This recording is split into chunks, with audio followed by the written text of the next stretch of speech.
नमस्कार दोस्तों, धर्म रहस्य चैनल में आप सभी का एक बार फिर से स्वागत है। पिछले भाग को आगे बढ़ाते हुए आइए जानते हैं और पढ़ते हैं इनके ईमेल पत्र को। प्रणाम गुरु जी, जय मां पराशक्ति। गुरु जी, डायन की कहानी के बाद अब आगे की कहानी आपको सुनाता हूँ। दोस्तों, अब आगे केवल एक तरफा कहानी ही सुनेंगे क्योंकि कुछ दिन पहले तक मैं किसी को बहुत ही प्रेम करता था, लेकिन अब मुझे उससे कोई मतलब नहीं है। कुछ किस्से उनके साथ जुड़े हैं, इसलिए आपको सुनाना चाहता हूँ क्योंकि मेरी जो कहानी है आज तक एक अनसुलझी कहानी बनकर रह गई है। दोस्तों, अगर आप मेरी पूर्व कहानी नहीं जानते हैं तो बता दूं कि मेरे साथ एक साधिका जुड़ी। हम दोनों से जुड़ी कुछ रहस्य जानने के लिए मैंने साधना किया था, जिसमें वो सहायिका के रूप में मेरे साथ शामिल थी। लेकिन जब किस्मत ने साथ नहीं दिया तो हमारी कहानी अनसुलझी ही रह गई। फिर साधिका मुझे छोड़कर अपनी जिंदगी में चली गई। 31 मई को मेरी जिंदगी से जब वो साधिका मुझसे दूर हो गई, जाने के बाद जून 1 से मेरा जाप संख्या बढ़ गई। रोज अब 200 माला जाप करने लगा और उसकी यादों में अपने आप को खोने लगा। रोज रोज रोना, विचलित होना, मानो मेरी जिंदगी में मेरी खुशियों को आग लग गई हो, और वो भी अपना सब कुछ दबाने के कारण उसकी भी हृदय चक्र से आगे कुंडलनी पर रोक लग गई। इसका भी रहस्य जान गया हूँ, पर कोई विश्वास नहीं करेगा, इसलिए रहस्य जानने के बाद भी चुप हूँ। मेरे पापा एक धार्मिक अनुष्ठान से जुड़े हैं, इसलिए उनके अनुष्ठान की तरफ से जगन्नाथपुरी में रथ यात्रा अवसर का एक कार्य आयोजन किया गया था, जिसमें मेरे पापा को जाना था, पर मैं घर में खाली पड़ा था, कोई काम नहीं। इसलिए मेरे पापा के कहने पर जून 18 को पुरी के लिए निकल गया। ट्रेन में जाते समय बस में एक प्रकार की बेचैनी थी कि कैसे साधिका से आखिरी बार बात कर लूं, क्योंकि 31 तारीख को अपने एक रिश्तेदार के घर पे गई थी। पर वहाँ उसके बाद क्या हुआ, क्या कारण, कुछ भी नहीं बताई, जैसे अचानक से गायब हो जाना। इसलिए मुझे हर किसी से नफरत हो गई थी। मैं अब जिंदा रह भी नहीं सकता था, एक जिंदा लाश की तरह बन गया। 18 जून को अत्यधिक बेचैनी होने के कारण फोन किया, पर जवाब नहीं आया। बहुत निराशा हो गई। फिर अगले दिन जब कॉल किया तो बताई कि वो अब किसी से शादी कर लेंगी और वो आगे बढ़ना चाहती है। तब मैं भी सोचा उसकी जिंदगी है, उसे जीने, वो आगे की जिंदगी में खुश है और फिर आगे कभी उसके जीवन में वापस आना नहीं चाहा। पर अपने प्रेम और वो बिताए गए पल मुझसे निकल नहीं पा रहा, क्योंकि आज तक किसी ने इतना गहरा प्यार नहीं हुआ मेरा। और होता भी कैसे, क्योंकि जिसको मैं बचपन से ढूंढ रहा था ये वही थी। ये ऐसे नहीं बोल रहा हूँ क्योंकि मुझे इसका रहस्य पता है, लेकिन कुछ भी संभव नहीं कि मैं अपनी सच्चाई साबित कर पाऊँ।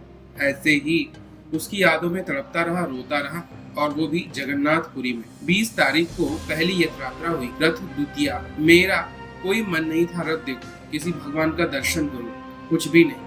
और हैरानी की बात यह है कि सालों बाद मुझे यही होगा कि यात्रा के दिन एक बूंद भी बारिश न हुई। हर कोई हैरान था कि द्वितीया में बारिश नहीं हुई। मुझे थोड़ा समझ में आ गया था, पर ऐसे ही जाने दिया।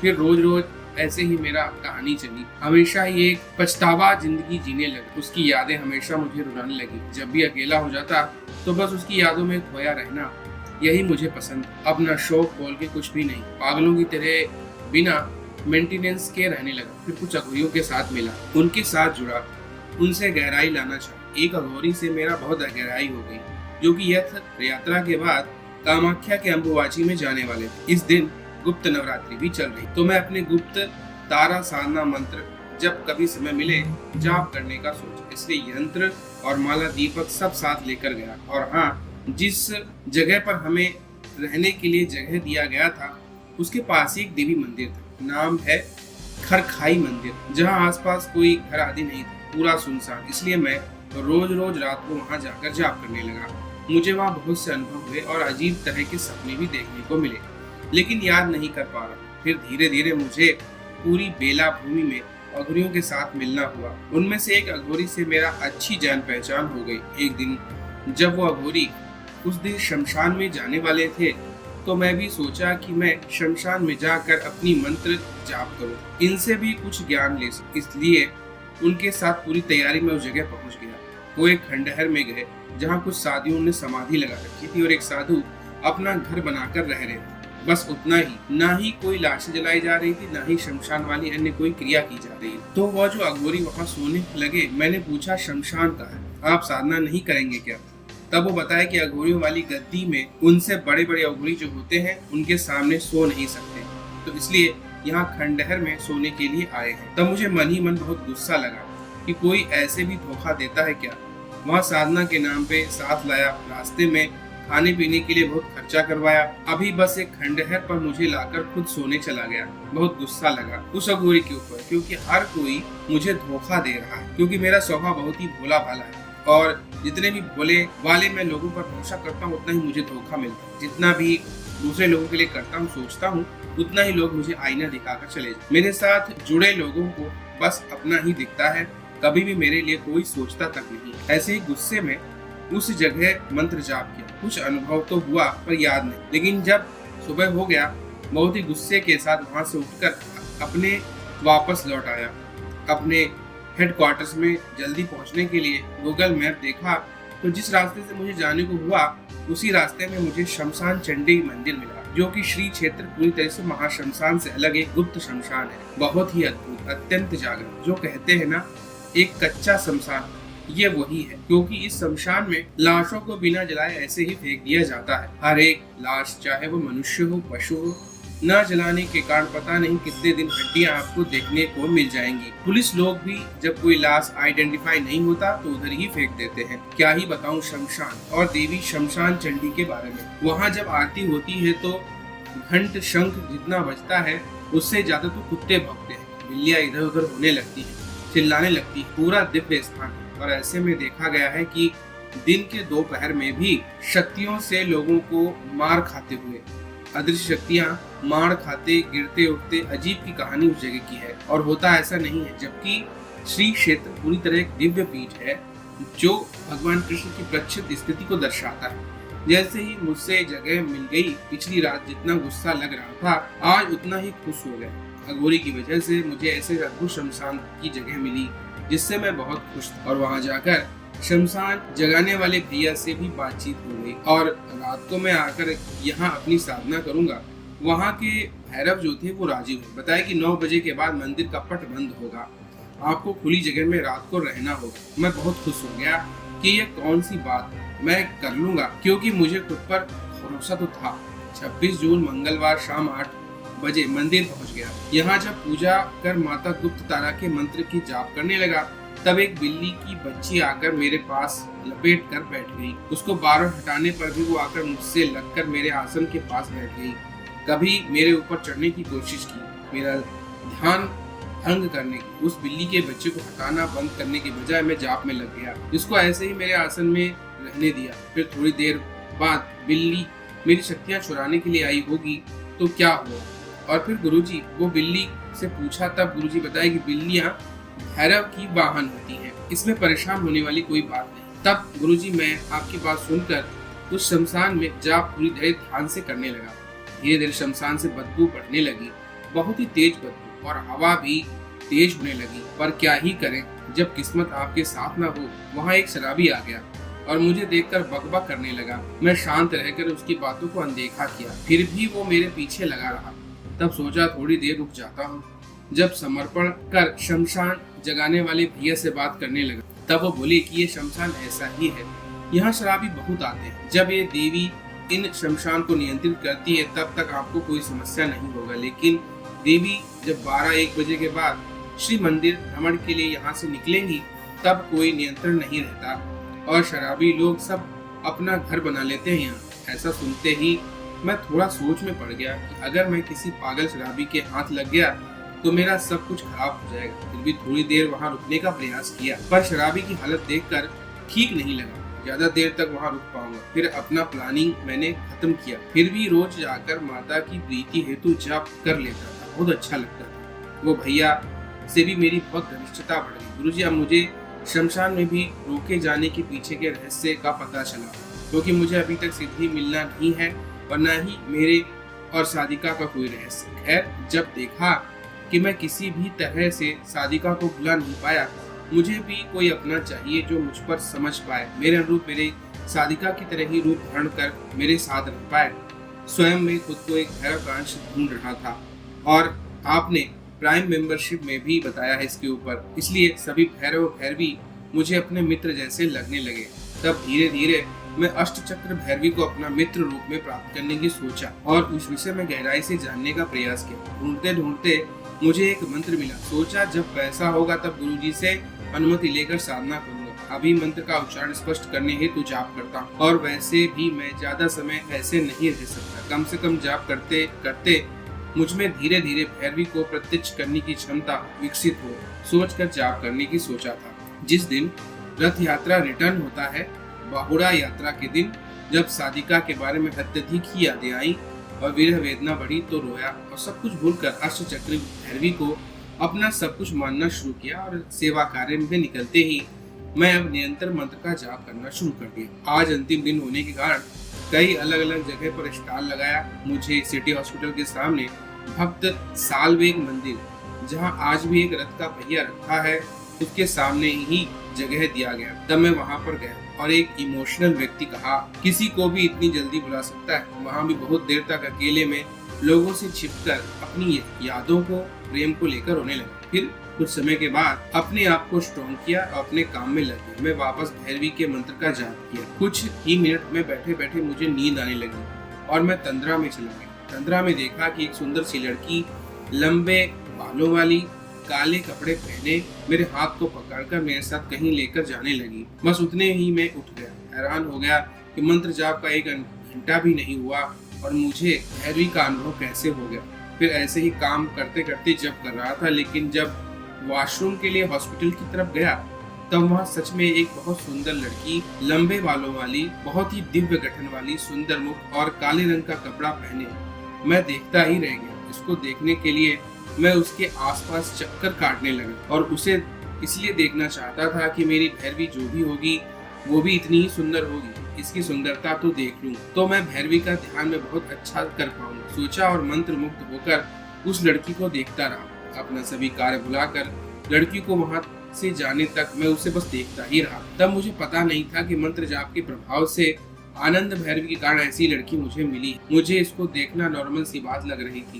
बाद में मुझे एहसास हुआ कि ये कोई संजोग नहीं बल्कि भैरवी की ही माया थी। वो अपने आप को, रूप सौंदर्य को मेरे सामने दिखाना चाह रही थी, पर थी तो नॉर्मल सी ही, जैसे कि मैं देखना चाहता हूँ, क्योंकि अपनी पूर्ण दिव्य रूप दिखाएगी तो पहचान जाऊंगा। इस बात को मैं समझ नहीं। फिर आकर अपनी जगह बैठा और तब उसी रास्ते से जगन्नाथ जी की रथ यात्रा में सामने गया।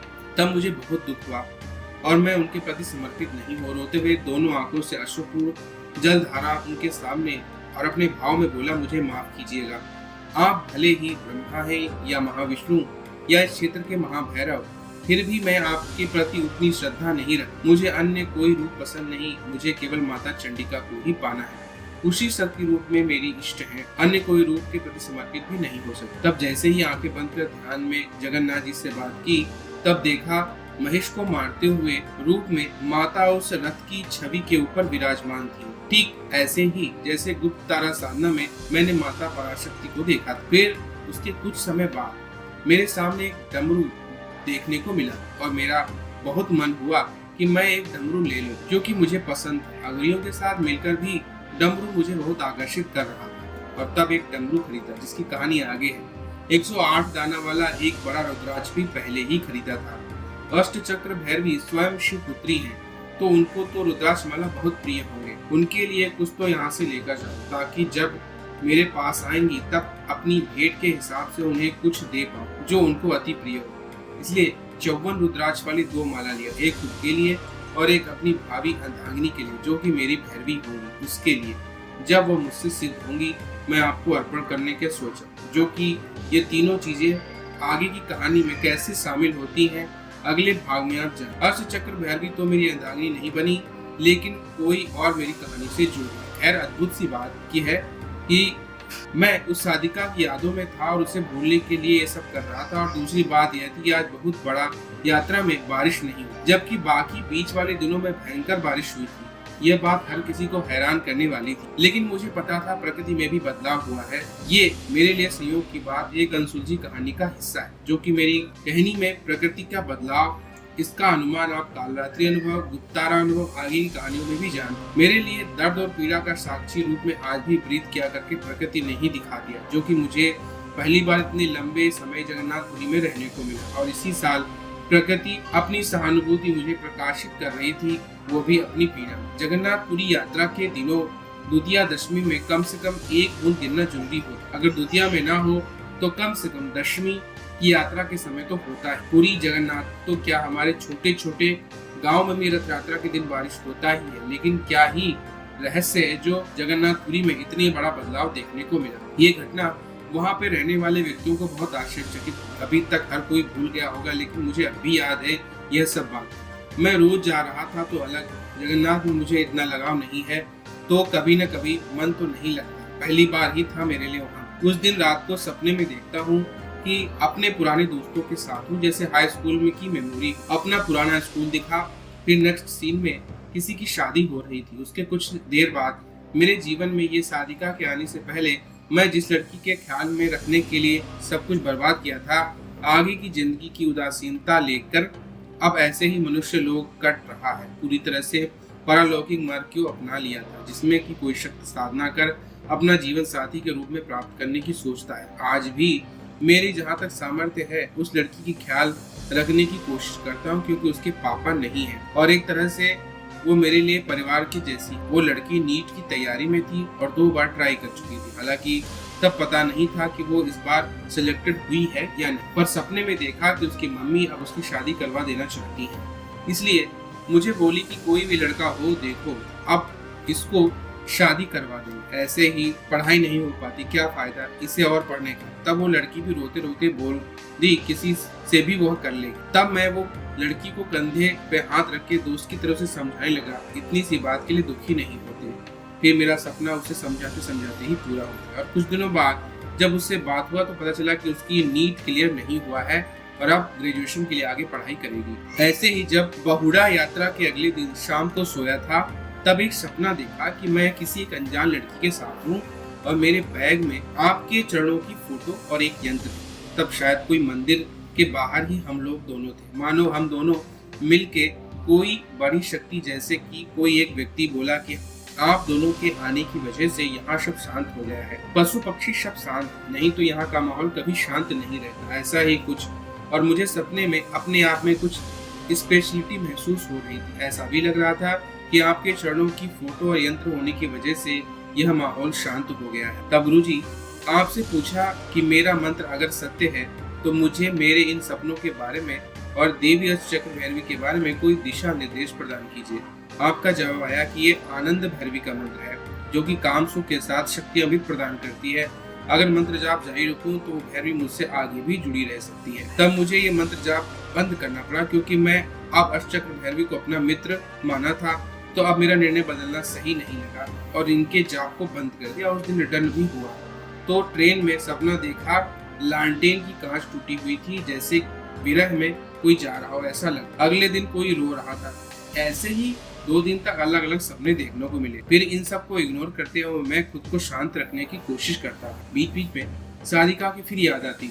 उस वक्त किसी से बात नहीं हो पा रही। रोहन और देव भाई से भी बात करने पर अच्छा लगता था। तब उनको मेरे अपने भैरवी की अनुभव बताए, जिस वजह से देव भाई ने आनंद भैरवी के बारे में जानने के लिए मेल लिखे और तब आनंद भैरवी का वीडियो भी आया। इस तरह मैं धीरे धीरे अष्टचक्र भैरवी की तैयारी के लिए सोचा, पर मेरा पैसा खत्म हो गया। अब मेरे पास कुछ भी नहीं, तो देवी की मंत्र जानने के लिए कठिन था, पर कैसे भी मुझे यह मंत्र जानना ही था, ताकि ऐसे ही बिना साधना के देवी से जुड़ने के लिए मंत्र जाप करूं और आपको उधारी के लिए भी बोला दूं, जिस बात के लिए मुझे अभी हंसी आई। लेकिन जब आपका जवाब आया कि महाविद्या साधना में अपने आप ही शक्तियां सहायक होती हैं, तब सच में गुरुजी कैसा संयोग है कि मेरे एक दोस्त जिनका गलती से 5000 रुपए का प्ले स्टोर रिचार्ज कूपन खरीद लिए थे, वो ऐसे ही अनयूज्ड होकर पड़ा था। तब उनको कहते ही मुझे रिचार्ज कूपन दे दिए, जिस वजह से 1200 वाला प्राइम मेंबरशिप ले पाया और आज तक भी उसी प्ले स्टोर अकाउंट से मासिक दक्षिणा रूप में